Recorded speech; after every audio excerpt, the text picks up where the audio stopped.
પુત્રી બાદ 13 દિવસ અગાઉ જ પુત્રનું જન્મ થયું હતું અને પુત્રની સૂતક પૂજા થાય તે પહેલાં જ રહસ્યમય સંજોગોમાં ત્રીજા માળેથી પટકાતા પિતાનું મોત નિપજતા પરિવારમાં ખુશીનો માહોલ શોકમાં ફેરવાયો હતો। સુરતમાં દીકરાની સૂતક પૂજા પૂર્વે જ પિતાનું રહસ્યમય રીતે ત્રીજા માળેથી ધાબા પરથી નીચે પટકાતા મોત નિપજ્યું હતું।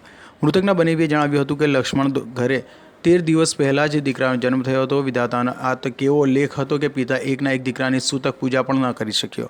ઘરની મહિલાઓ સાથે લક્ષ્મણ મધરાત સુધી મહેંદી મૂકવાના પ્રોગ્રામમાં હાજરી આપી હતી। પોલીસે જણાવ્યું હતું કે ઘટનાને પગલે લગભગ રાત્રિના 2 થી 3 વાગ્યા વચ્ચેની હોઈ શકે। પોલીસને જાણ થયા બાદ તાત્કાલિક પાંડેસરા પોલીસ જલારામનગરમાં દોડી ગઈ હતી। 108ની ટીમ પણ સ્થળ પર જ હતી।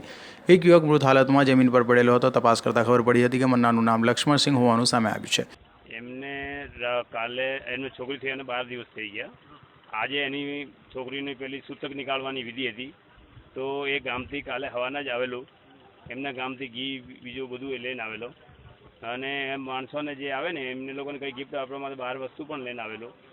ને રાતના એને શું થયો એને કંઈ ખબર નથી ને સવારના 2 વાગ્યા મારે 2:30 વાગે ફોન આવેલો।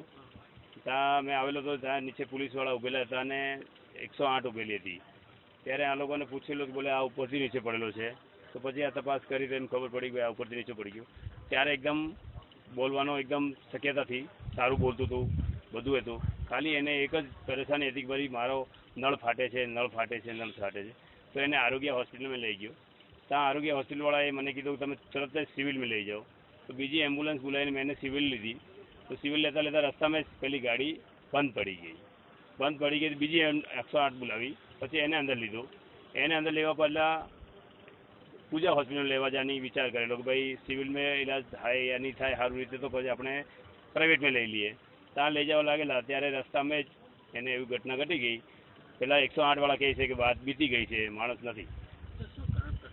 એ ગેસના બાટલાનો ડિલિવરી દે છે। એમને કંઈ લાગતો નથી એવું। તમે કાલે જ બધી ખુશીનો માહોલ હતો આજે તો ને એકદમ માતમ થઈ ગયો છે। તો કંઈ ઉંમર 34। એનો રહેવાનું મકાન ઉપર જ છે, અક્કાસી મેં છે, સિંગલ કમરો બનેલો છે ને આગળ પતરા નાખેલા છે। ના એને એવી કંઈ તકલીફ નહીં હતી। જોકે આપઘાત કે અકસ્માત તે અંગે હાલ તો તપાસનો વિષય છે। આ સસેડા સાથે અઝર કુરેશી।